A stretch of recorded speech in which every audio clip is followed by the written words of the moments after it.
जापर कृपा राम की होई, तापर कृपा करहि सब कोई। जिनके कपट दम्भ नहीं माया, तिनके हृदय बसहु रघुराया।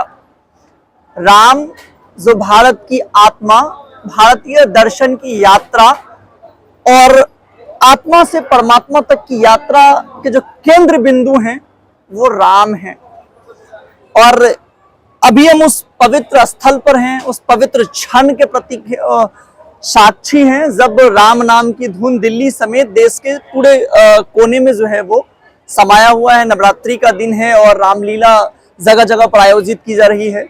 हमारे साथ बातचीत करने के लिए 10 न्यूज नेटवर्क के कंसल्टिंग एडिटर हैं विपिन शर्मा सर, तो हम इनसे बातचीत करते हैं और जानते हैं। सर, सबसे पहले तो बहुत स्वागत है आपका। धन्यवाद धन्यवाद। राम नाम के कई मायने हैं, चूंकि आप वरिष्ठ पत्रकार हैं तो हम उन तमाम मायनों को टटोलेंगे, आध्यात्मिक, धार्मिक और राजनीतिक भी। चुनाव का भी माहौल है।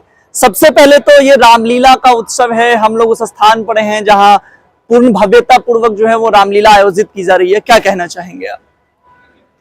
देखिए, धन्यवाद, आपने मुझे मौका दिया। तो सर्वप्रथम मैं ये कहना चाहूंगा, जब हम प्रभु राम की बात करते हैं तो हम क्या बोलते हैं? मर्यादा पुरुषोत्तम श्री राम। और यहां पर उनसे तो जब से होश संभाला है प्रेरणा लेते आए हैं, वो प्रेरणा स्रोत हैं और हमारे आराध्या भी हैं, उनकी उपासना करते हैं हम। और उन्होंने जो तप करा, उन्होंने जो बलिदान करा, वो अभूतपूर्व है। उससे तो प्रेरणा सदियों तक पीढ़ियां लेती आएंगी। और सबसे बड़ी बात है, जैसे कि कहते हैं, जब तक सूरज चांद रहेगा प्रभु राम तेरा नाम रहेगा।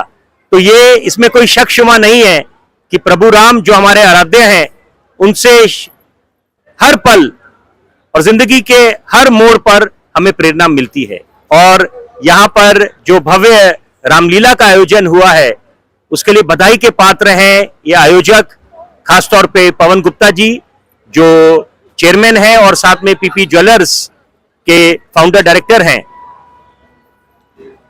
अब सर उन मुद्दों पर आते हैं जो जहां मैं पहुंचना चाह रहा हूं। बीते दिनों राम राजनीतिक महकमों में भी एक चर्चा का विषय बने रहे।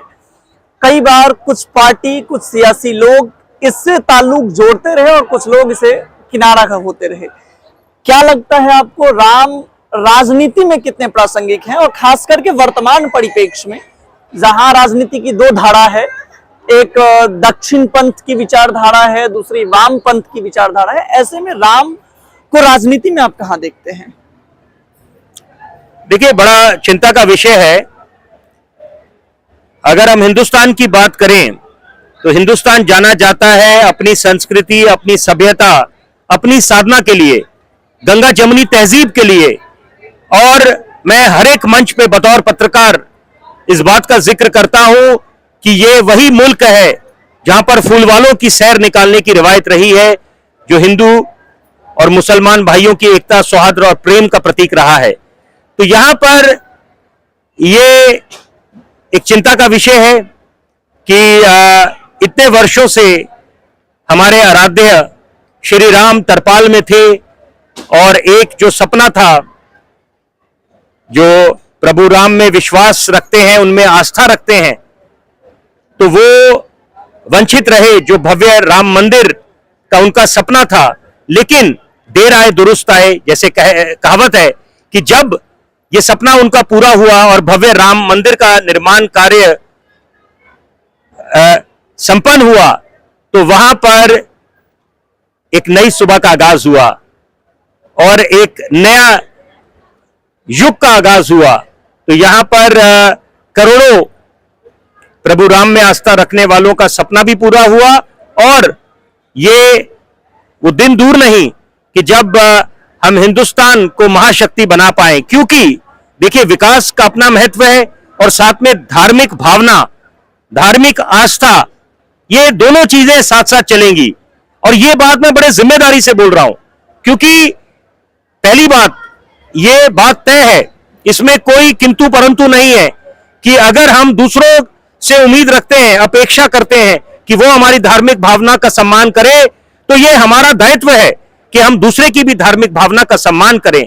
उसका किसी भी धर्म से वास्ता हो सकता है, ये हमारा कर्तव्य है कि हम उसकी धार्मिक भावना को ठेस ना पहुंचने दें। तो यहां पर मुझे लगता है कि अब इसमें राजनीति नहीं होनी चाहिए, और यहां पर प्रभु राम तो सबके हैं, जैसे देश सबका है, और किसी ने किसी से पूछा नहीं कि कौन कितना बड़ा देश प्रेमी है, देशभक्त है। यह स्वाभाविक बात है, जो हिंदुस्तान में रहता है वो अपने देश से प्रेम करेगा। तो यहां पर देश के सामने बेशुमार चुनौतियां हैं। यहां पर सपना यह है कि हम हिंदुस्तान को महाशक्ति बनाएं, विश्व गुरु बनाएं, आत्मनिर्भर बनाएं, और उस दौर को दोबारा लेके आए जब हमारे महान देश को सोने की चिड़िया कहा जाता था। और यहां पर ये भूलना नहीं चाहिए, एक बड़ी जरूरी बात मैं आपके दर्शकों की जानकारी के लिए बोलना चाहूंगा कि यहां पर कोरोना काल में जब सदी की सबसे बड़ी महामारी आई, वहां पर देश ने तो तप करा ही करा, खास तौर पे हमारे बच्चों ने जो तपस्या करी उसने पूरे विश्व में एक ऐसी मिसाल कायम करी जो सदियों तक जिससे प्रेरणा मिलेगी। क्योंकि जब बच्चों को यह बोला गया कि आप नियमों का अनुपालन करेंगे, खेलकूद के मैदान से दूर रहेंगे, तो उन्होंने घर में बैठ के तपस्या करी और साथ साथ अपने बड़ों को हिदायतें दी। एक बड़प्पन देखिए, उन्होंने हिदायतें दी कि आप घरों से बाहर ना निकले कि संक्रमित होने का डर है। तो इससे अनोखी मिसाल और कौन सी हो सकती है। बहुत धन्यवाद सर। और बातचीत को खत्म करने के लिए इससे बढ़िया बिंदु नहीं हो सकता। राम सबके हैं और सब राम के हैं। दशरथ के अपने राम हैं, कौशल्या के अपने राम हैं, केकई के अपने राम हैं, मां सिया के अपने राम हैं, लक्ष्मण के अपने राम हैं, दलितों के अपने राम हैं, वंचितों के अपने राम हैं, भारत के राम हैं और राम के भारत हैं। कैमरा पर्सन ब्रजेश के साथ रंजन, अभिषेक, 10 न्यूज नेटवर्क, नई दिल्ली।